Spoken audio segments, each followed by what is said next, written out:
ഞാനിന്നിവിടെ ഒരു നാടൻ എപ്പിസോഡുമായിട്ടാണ് വന്നിരിക്കുന്നത്. അതായത് പുട്ട്, നാടൻ പുട്ട്. ഇതിന് വേണ്ടിയിട്ടുള്ള ഇൻഗ്രീഡിയൻസ് എന്തൊക്കെയാണെന്ന് പറയാം.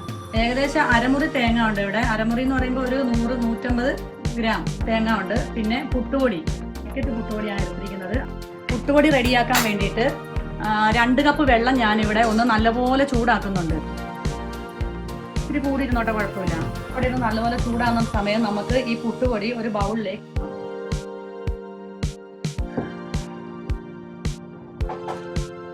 അതിലേക്ക് ആവശ്യത്തിനുള്ള ഉപ്പ് ഇട്ട് കൊടുക്കാം. ഉപ്പ് അധികം കൂടരുതേ, ആവശ്യത്തിനുള്ള ഉപ്പ് മാത്രം ഇട്ട് കൊടുത്താൽ മതി. നമ്മുടെ കൈ ഇടുമ്പോൾ ഒന്ന് തൊടാൻ പാകത്തിന്, കൈ പൊള്ളാത്ത പാകമുള്ള വെള്ളമാണ് ചൂടാകേണ്ടത്. 2 ഗ്ലാസ് ഞാൻ എടുത്തിരിക്കുന്നത്. പക്ഷെ 2 ഗ്ലാസ് ഫുള്ളും വേണ്ട. അത് നമ്മൾ ആവശ്യം ഒഴിച്ചു കൊടുത്ത് ഒരു സ്പൂണ് കൊണ്ടോ തവി കൊണ്ടോ ഒന്ന് ഇതുപോലെ ഇളക്കി കൊടുക്കണം. അതിനുശേഷം മിക്സിയുടെ ജാറിലിട്ട് പൾസ് ബട്ടൺ ഇട്ട് ചെറുതായിട്ടൊന്ന് ടക്ക് ടക്കെന്നൊന്ന് ആക്കി എടുത്തു കഴിഞ്ഞാൽ നമ്മുടെ പുട്ടുപൊടി റെഡിയാവും. ഗ്യാസ് ഓഫ് ചെയ്യാൻ. വെള്ളം ഇവിടെ ചൂടായിട്ടുണ്ട്. അത് നമുക്ക് കുറേശ്ശെ ആയിട്ട് ഇതിലേക്ക് ഒഴിച്ചു കൊടുത്ത് ഇളക്കാം. കുറേശ്ശെ ഒഴിക്കാവുള്ളൂ. കുറച്ച് വീതം ഒഴിച്ച് ഇങ്ങനെ ഇളക്കണം. അതായത് കട്ടയൊന്നും കാണരുത്. കട്ട കാണാതെ ലാസ്റ്റ് കട്ട കാണാതെ എന്ന് പറഞ്ഞാൽ അടിയിൽ പൊടി കിടക്കാതെ ഫുള്ളും ഇതുപോലെ ഇങ്ങനെ വെള്ളം പിടിക്കണം. കുറച്ച് വെള്ളം കൂടെ ഒഴിച്ചു കൊടുക്കാം.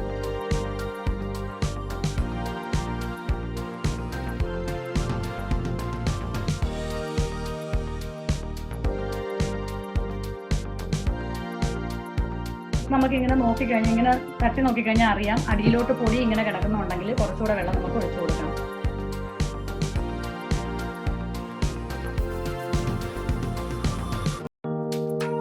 വലിയ കട്ടയായിട്ട് ഇങ്ങനെ കിടക്കുന്നൊന്നും കാര്യമാക്കേണ്ട. അത് നമുക്ക് മിക്സിക്കകത്ത് അടിച്ച് റെഡിയാക്കി എടുക്കാവുന്നതേ ഉള്ളൂ.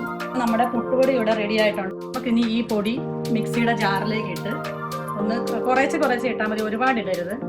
ഒരുപാട് ഇട്ടാൽ അങ്ങ് പൊടിയാൻ സമയമെടുക്കും, അങ്ങ് കുഴഞ്ഞും പോകും.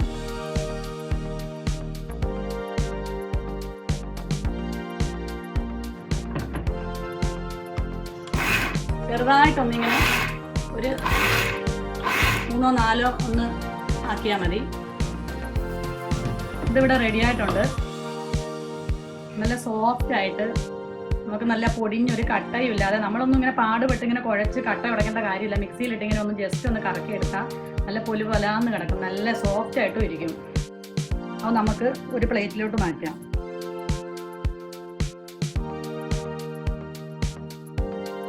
ബാക്കിയുള്ള മാവും നമുക്ക് ഇതുപോലെ റെഡിയാക്കി എടുക്കാം.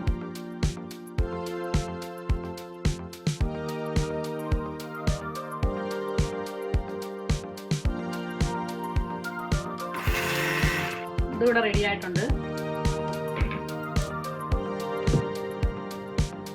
നമ്മൾ എത്രയും മിക്സിയിൽ അടിച്ച് ഇങ്ങനെ ആക്കുന്നോ അത്രയും സോഫ്റ്റ് ആണ് പൊടിക്ക് വരുന്നത്.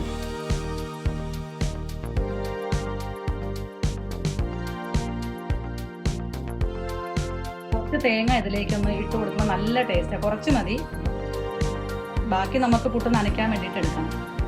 എന്നിട്ട് കൈ കൊണ്ടൊന്ന് ഇങ്ങനെ ഉടച്ചു കൊടുത്ത് ഒന്ന് മിക്സ് ആക്കണം മുഴുവനും.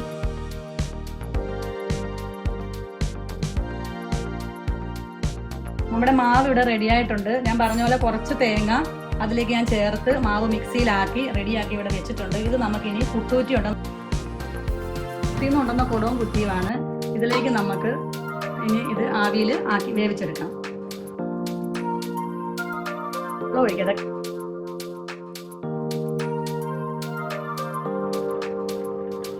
ഒത്തിരി വെള്ളവും വേണ്ട, കുറച്ച് വെള്ളവും ആകരുത്. 1/2 അരഭാവോ വെള്ളം എടുക്കുക. എന്നിട്ട് ഗ്യാസ് കത്തിച്ച് നമുക്ക് അതിലേക്ക് വെക്കണം. ചില്ലിടാൻ മറക്കരുതാരും. നമുക്ക് ആദ്യം അതിനകത്തോട്ട് കുറച്ച് തേങ്ങ ഇടാം. അതിനുശേഷം ഒരു പകുതിയോളം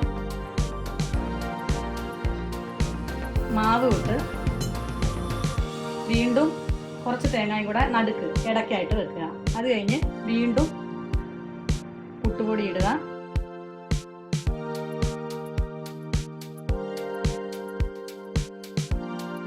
പിന്നെ മൂടി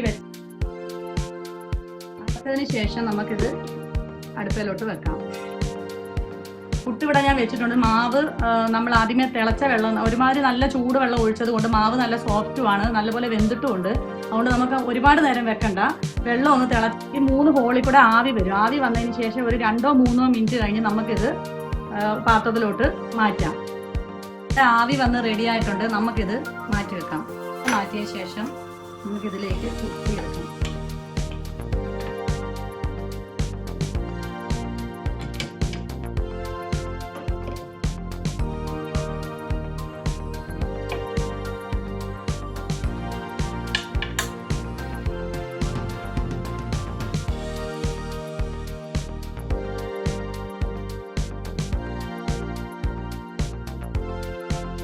ഈ പുട്ട് ആക്കുന്ന സമയത്ത് നമുക്ക് ഇടയ്ക്കിടയ്ക്ക് വെള്ളം ഒന്ന് നോക്കണം. ഓരോ കുറ്റി ഇറക്കുമ്പോൾ നമ്മൾ വെച്ചിരിക്കുന്നതിൻ്റെ അളവ് കുറവാണെങ്കിൽ വെള്ളം ഒന്ന് നോക്കണം, ഇല്ലേ പുട്ടുകൂടം കരിഞ്ഞ് അടി പിടിക്കും. എന്നിട്ട് വെള്ളം ആവശ്യമെങ്കിൽ കുറച്ച് ഒഴിച്ചു കൊടുത്താൽ മതി.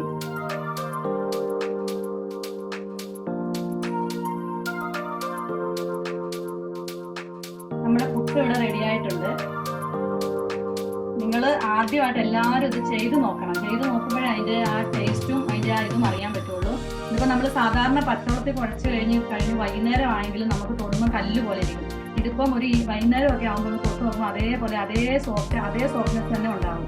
അതുകൊണ്ട് എല്ലാവരും ആദ്യമേ തന്നെ ചെയ്ത് നോക്കണം. പിന്നെ ആർക്കെങ്കിലും എന്തെങ്കിലും കമൻ്റ് ഒക്കെ ഉണ്ടെങ്കിലും നിങ്ങൾക്ക് പറയാം, അഭിപ്രായം പറയാം, കമൻറ്റ് ബോക്സിലിടാം. വിമർശനങ്ങളുണ്ടെങ്കിൽ അതും പറയാം. പിന്നെ പ്രത്യേകം പറയണ്ടല്ലോ, ലൈക്ക് ചെയ്യണം, ഷെയർ ചെയ്യണം, സബ്സ്ക്രൈബ് ചെയ്യണം. ഓക്കെ, അടുത്ത എപ്പിസോഡിൽ നല്ല ഡിഷുമായിട്ട് വരാം. ബൈ.